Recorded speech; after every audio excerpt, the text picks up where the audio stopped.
Good morning. In today's video, I wanted to kind of switch gears a little bit from the coaching aspect, and I wanted to talk about something that not a lot of people feel the most comfortable about talking about, and that is mental illness.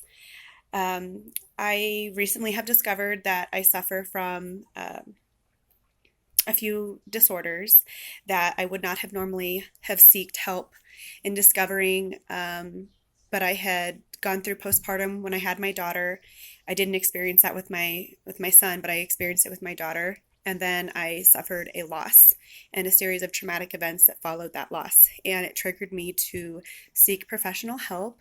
And so did my coaching, because one of the things about it, if you want to help other people, you can only take them as far as you're willing to go. And so I think I've always been scared to see what's really going on. I've always thought, like, oh, this is just the way I am, and there's nothing wrong with me, or I was afraid to find out what was wrong with me. And what I needed to realize is I have to free myself of concern, and who you are is who you are.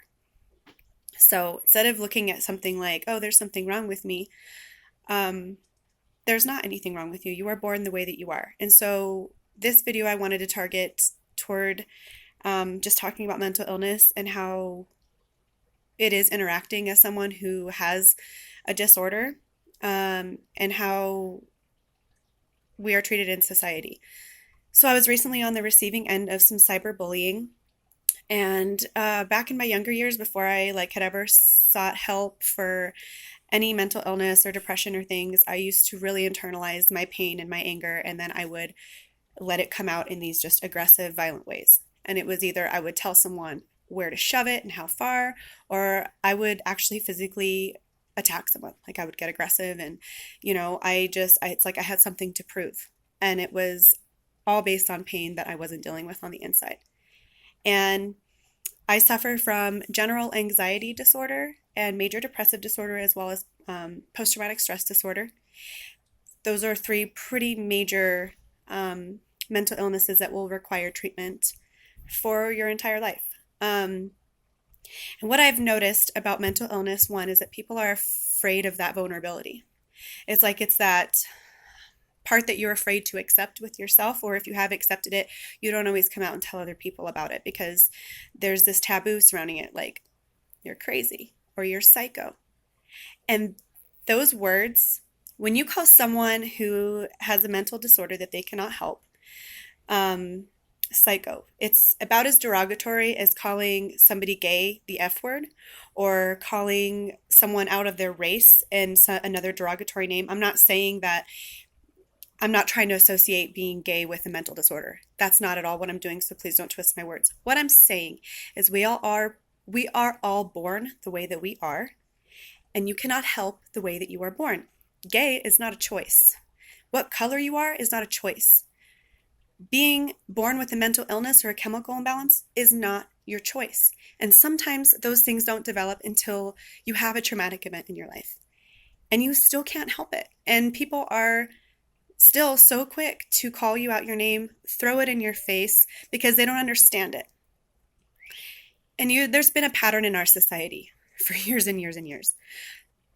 And it's time to start to come together and make a change with that. And that's my goal. So I just want people to know, if they're suffering from mental illness, or you're suffering from something that you feel is a vulnerability or makes you different, or maybe you have trouble being or feeling socially accepted, it starts with you. And I accept you. I accept you. It's taken me a long time to accept myself, but part of the reason why I'm putting myself out there in the way that I am is because someone needs to do it.